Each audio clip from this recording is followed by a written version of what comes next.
इस वक्त एक और बड़ी खबर है और बड़ी खबर यह आ रही है कि मोल्दोवा में एक्टिव की रूस ने अपनी फौज। बहुत बड़ी खबर है ये।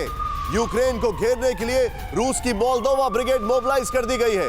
मोल्दोवा में ट्रांसनिस्ट्रिया में रूस की 2 से 3 हजार सैनिक हमेशा तैनात रहते हैं। ट्रांसनिस्ट्रिया की रूसी ब्रिगेड साउथ वेस्ट से यूक्रेन को घेरेगी। ट्रांसनिस्ट्रिया से यूक्रेन की दूरी सिर्फ 277 किलोमीटर है। 4-4.25 घंटे का सफर।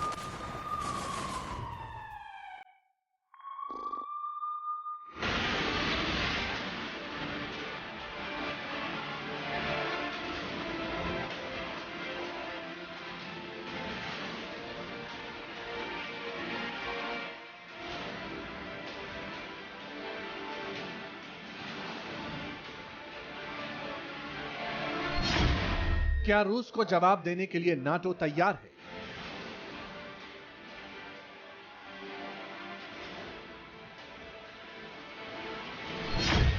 क्या रूस के एटम बम का काउंटर नाटो ने ढूंढ लिया?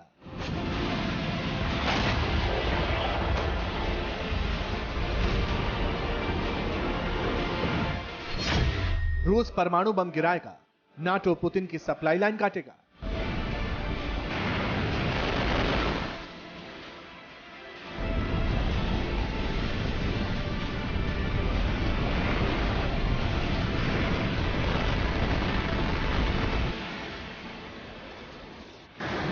पिछले 48 घंटे के सीक्वेंस ऑफ इवेंट्स को देखेंगे तो इन सवालों का चेन रिएक्शन भी समझ आएगा और इसका एंड रिजल्ट एटम बम तक कैसे पहुंचेगा ये भी जान सकेंगे। लेकिन क्रोनोलॉजी समझने से पहले नाटो की एग्रेसिव पोस्चरिंग देखना जरूरी है।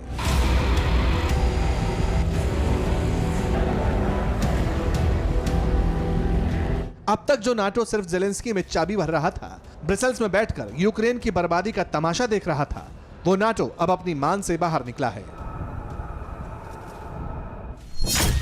नाटो के 130 वॉर प्लेन एक्टिव हो चुके हैं। जंगी तैयारी फुल एंड फाइनल मोड में आ चुकी है। रोमानिया में फाइटर प्लेन उड़ान भरने लगे हैं। इतना ही नहीं, अमेरिका के बॉम्बर्स भी तैयार हैं। रूसी बॉर्डर के पास एयर पेट्रोलिंग शुरू हो चुकी है। खबर तो यह भी है कि बाइडेन की स्ट्रैटेजिक कमांड भी अलर्ट हो चुकी है। रूस को काउंटर करने की तैयारी जोरों पर है। अमेरिका के डिफेंस सेक्रेटरी लॉयड ऑस्टिन ने भूमध्य सागर में निमित्ज class worship Harry S Trueman की तैनाती को बरकरार रखने का फैसला किया है। इसका मतलब यह वॉरशिप इसी सागर में पेट्रोलिंग करता रहेगा। इसके अलावा 82वें एयरबोर्न डिवीजन को एयरक्राफ्ट कैरियर स्ट्राइक ग्रुप के साथ फिलहाल यूरोप में ही रखने का डिसीजन लिया गया है।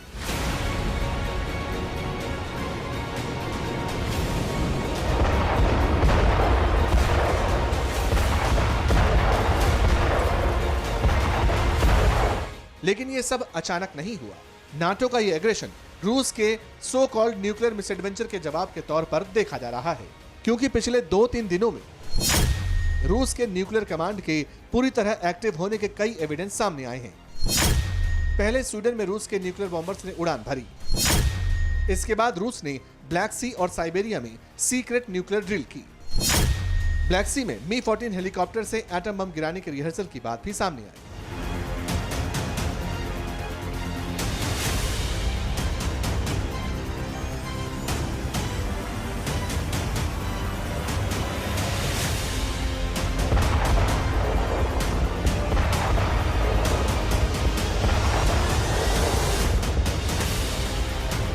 लेकिन रूस की एग्रेसिव पोस्चरिंग का यह सिर्फ एक पहलू है।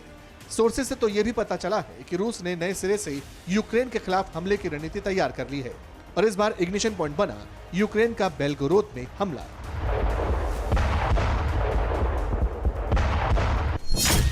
रूस का कहना था कि रूसी सेना कीव, चर्निहिव और चेर्नोबिल से पीछे हटने लगी थी। इसका कंफर्मेशन खुद वेस्टर्न कंट्रीज की तरफ से भी किया गया।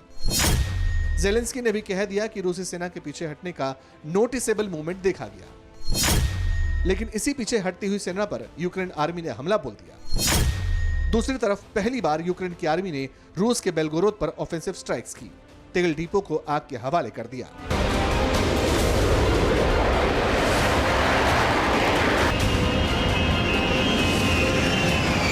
अब ये कोई छिपी हुई बात नहीं कि जेलेंस्की की सेना खुद से रूस पर हमला करने की पहल तो नहीं करेगी। जाहिर है इसके पीछे वेस्टर्न कंट्रीज का दिमाग है। नाटो की स्ट्रैटेजी से भी इनकार नहीं किया जा सकता।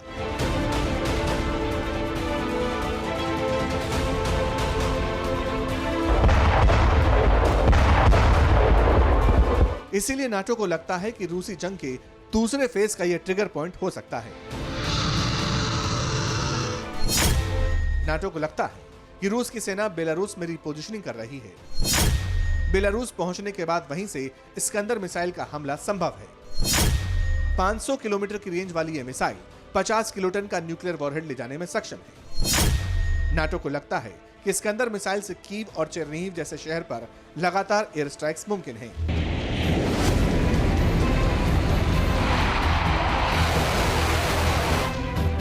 वैसे गौर करने वाली बात यह भी है कि बेलारूस से कीव का डिस्टेंस भी 500 किलोमीटर ही है, यानी इस मिसाइल की जद में कीव शहर है।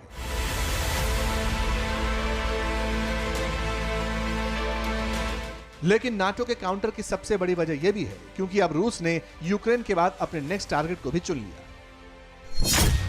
पता चला है कि मोल्दोवा में रूस ने अपनी फौज एक्टिव कर ली है। यूक्रेन को घेरने के लिए रूस की मोल्दोवा ब्रिगेड मोबिलाइज हो चुकी है। मोल्दोवा के ट्रांसनिस्ट्रिया में रूस के 2 से 3 हजार सैनिक हमेशा तैनात रहते हैं। ट्रांसनिस्ट्रिया की रूसी ब्रिगेड साउथ वेस्ट से यूक्रेन को घेर सकती है।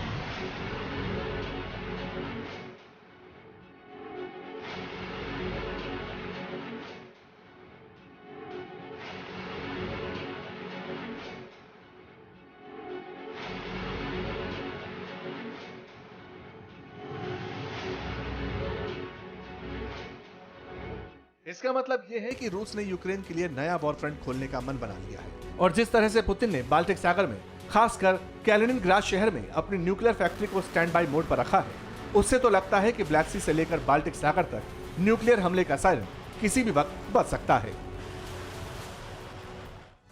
परवाह देश की, सोमवार से शुक्रवार रात 10 बजे TV9 भारतवर्ष पर।